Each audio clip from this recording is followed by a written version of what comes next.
Morning, everyone. I hope you are well. This morning's learning is dedicated in memory of Leah Bas Bible, Binyamin Akiva ben Shlomo, Rav Yaakov Tzvi ben David Aryeh Tzvi Bas Mordechai, Avram ben David Slavin, Sipar Fegeles, Rav Baruch Shalom ben Eleli ben Bas Bible, from Shams Yaakov Shmuel, Caleb ben Bas Henach, Yirmiyahu Chia ben Moshe Eliezer, Sarah Malka Bas Binyamin Shlomo Yechia ben Moshe Yeshua Halevi, Avram Mordechai ben Moshe, as well as the yortzites for today, which are as follows: Rachel Leah Bas Yaakov Chaim Nelkon, Rachel Leah Bas Yaakov Nelkon, Pesi Bas Shmuel Davis, and that's it. Wish everyone long life and only simchas.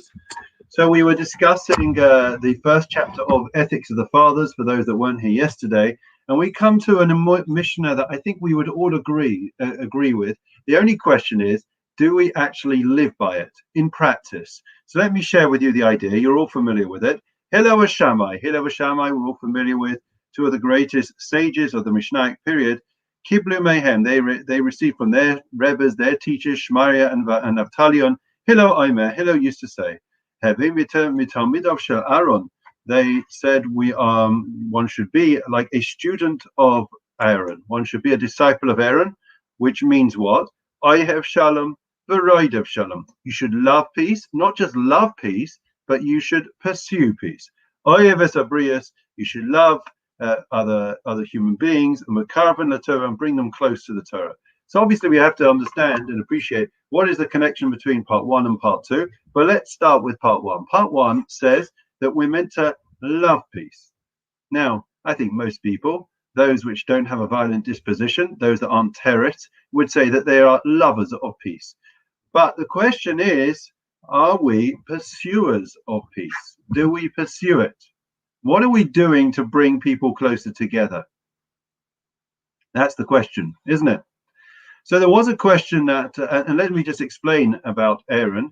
So the commentaries point out that Aaron was somebody who would do everything and anything possible, leave no stone unturned to bring people back together. So if you heard there was a dispute in the community, we're talking about the brother Moshe, then he would go to one and he would say, I heard that you're not speaking to so-and-so, and he said, and I will tell him why, and he says, well, I heard that your friend who you've fallen out with actually wants to make up with you. And the other guy would say, really? He wants to make up with me? He says, sure. Then Aaron would do the same thing with the other one. Say, he's very upset, he misses your friendship, and he really wants to make up. Really? He wants to make up with me? And that he would bring them back together. Same with husband and wives. So says all the commentaries around this Mishnah. So that was Aaron's role. Aaron would bring people back together, and he would want to create shalom. Shalom, which is peace, which also comes from the word shalem, which means wholesomeness, right? We know that this world was whole, right? The only way that it became divided, right, was through humankind, through the disputes and arguments, through murders and crime. Think about it, right? God created a beautiful world. He put us in the Garden of Eden. The question is, we took ourselves out of that utopian, idyllic existence. And the question is, which world do we choose to live in? And therefore, we have to build around us to, a world that is harmonious. They said about, I can't remember who it was, but one of the sages had a student who said he was going to change the world. And after a while, he realized that he couldn't change the world. So he says, I'm going to change just the country I'm living in. And after a while, he realized he couldn't change the world he was living in. So he says, I'm going to change my town. After a while, he realized he couldn't change his town.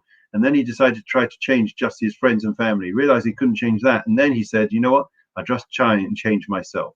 So if we change our mindset towards other people, then we will naturally bring about a greater degree of peace and harmony in the world. Rav Shimon Shkop, one of the great yeshiva Talmudic scholars from a bygone era, he in his introduction to Shar Yosha says as follows: how is it, he asked, that one could love another person as yourself? Love your neighbor as yourself. It seems impossible. If I look at you would never tell off your hand, or if your hand does something wrong, you're never going to punish it, right? Because it is an extension of you. So how can I love somebody else the same way that I love myself? At the end of the day, I am I and you are you. And he said, that's the point. It depends how we see ourselves. You see, he says, there are some people that see themselves as far as from their head to their toe. There are others that naturally will see their spouse, their children, as, part of their flesh and blood, right? Their kith and kin. It's a given, that the pain of their children, the pain of their husband, that's their pain. And then there are other people that are even greater people, and they can think of people beyond themselves that they have no relationship with.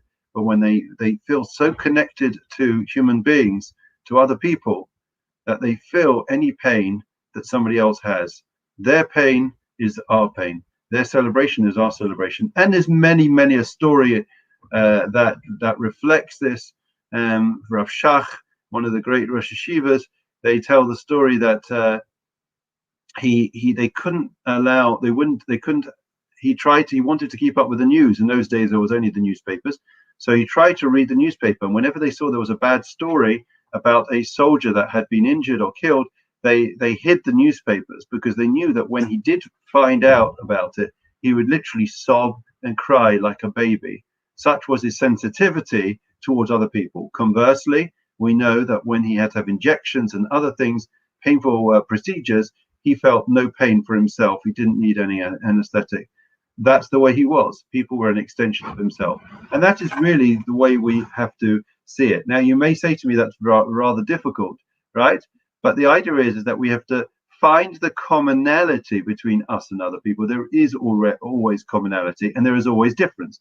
So what we have to do is to love each other for what we have in common and respect the differences that we have. Not ignore it, but not cause it but recognize and call it out for what it is. Yeah, we've got this disagreement, or we've got this difference, be it with siblings, be it with friends, business partners, whoever it is. We are not, no two people are the same. So we're always going to find there are differences, that the causes of friction between us. The question is, what do we do with it? Do we allow ourselves to be drawn after those sources of tension? Or do we say 90%, we have so much in common, we can find things in common, right? Common values, right? Shared vision, right? Shared people, shared history, shared destiny. Oh, okay, we've got slightly different personalities. Let's focus on what we have in common, and that's what Aaron was able to do. The second part is that you should, you're meant to bring, as a result of that, bring people close to the Torah. In other words, if I see somebody that is doing something wrong, okay, how do I, as a spiritual leader, or how does any of you, how do you respond, right? Obviously, we would want, same way as a child is, if they're doing something wrong, right? Although we live in a generation where you're not allowed to say a word to anybody, in Jewish philosophy, in the Jewish outlook, the Jewish way, is that of course we would want to correct it, right? If you saw that somebody was making a mistake again and again, you're not going to allow it to just continue. You're doing a disservice to that person. Imagine the person believes that 2 and 2 is 5, okay, and you allow that child to grow up with misconceptions and misunderstandings. The child will resent you forevermore for not correcting it when it was, I'm giving a silly example, but correcting things that you could have corrected early on. If you nip it in the bud, then you change their behavior. Okay, so therefore, what the second part of the mission is saying is that if you really love somebody, then you'll bring them close to Torah. It won't be a matter of rebuke. They'll see the love that you have for them is so overwhelming, so great, that automatically they'll come close to the Torah, because they'll see you only want the best for them, not for you, the best for them. They tell the story, the Chofetz Chaim, perhaps the most famous story. And good morning to everyone. Boker Tov. Edwin, good to see you back, looking so well. To Estelle, to Mervyn, Estelle from Stanmore, Mervyn from around the corner, David, Richard, Michael, Michelle, and Peter, and so many more. Lovely to see you from around the world. People are joining us. So they tell the famous story. We'll conclude with this about the Chofetz Chaim. Chofetz Chaim, for those that are unfamiliar, was the greatest sage, and he lived to ripe old age of, I think, around 100. And before the war, 1920s, 1930s, he was the greatest sage, undisputed in the world. He was known for his sensitivity towards other people. And he once saw somebody who their shop was open on Shabbos, and that was something unheard of in those days in the particular place they lived. And the Chofetz Chaim just went over to the man, and he just had tears rolling down his face, and he shook his hand, held his hand in his, and the tears rolled down onto his hand, and he said, Shabbos, Shabbos, Shabbos. And the man started to cry because he saw how much the Chofetz Chaim cared about him. And the man forevermore was changed his ways, not because of a rebuke, not because of a guilt trip, but because he saw how much it meant to the Chofetz Chaim. The Chofetz Chaim truly cared for him. There's another story about somebody who, final story, who was a massive supporter. He wasn't religious, but he was a massive supporter of Torah institutions many years later after the war. And they asked him, listen, you're not a religious Jew. Why is it that you're such a supporter? He said, so I was in the Chofetz Chaim's yeshiva, and I broke Shabbat. I started to smoke, and it was clear that I couldn't be in the yeshiva anymore. They kicked me out. They said, you can't stay for one night. You're a bad influence. You're not the right type of person. Whatever. It's a story for another day. But what happened was the Chofetz Chaim, this man took this young student in, this wayward student, and in the middle of the night, the Chofetz Chaim, who was literally up the whole night, he noticed that he'd given up his bed for this young man, and he noticed he was cold, and he took the only other blanket he had. He was exceptionally poor, and put it over the man. And the man, this young student, and this man many years later said, I remember my days as a student, and I remember how the Chofetz Chaim had taken the warmth that he had, the only warmth that he had on that freezing cold, frigid night, and had given it to me. It says, and therefore I want to keep others warm. Even though I am not of that persuasion anymore, I have tremendous debt of gratitude to the Chofetz Chaim for what he did. And that's the way we have to be. It's through love and positivity that we can change people. Yes, there are people in different sectors of the community that at different times, especially now, are, maybe have different views to our own, and we may be very frustrated with their behavior, and it may be a disappointment. You know what I'm referring to. But I don't think it helps by Mr. Badil and others that use foul language to describe them and to label them and to stereotype them. It just creates further division. And all it does is cause them and us to be further apart. There should only be an us, and we have to find ways to recognizing the difference, call it out for what it is, but we still all are in the same boat together. We are the Jewish people. We're one family. We should never ever forget that. And it shouldn't take the Holocaust, which is what it did, which is what for many it did take, to recognize that the Nazis stripped away all the differences between us. At the end of the day, we were seen as exactly the same with only a number on our arm. So food for thought. We'll carry on with this tomorrow. We carry on now with Psalm 23. A reminder that tonight, Shimon Cohen from the PR office, fascinating. He's been involved for many years as the ambassador supporting Shechita UK, Mila UK, and so many other different endeavors. And he will give us a fascinating insight into his life, his work, and some of the projects that he's been involved with. The Lord is my shepherd, I shall not want. He causes me to lie down in green pastures. He leads me beside still waters. He restores my soul. He leads me in the paths of righteousness for his name's sake.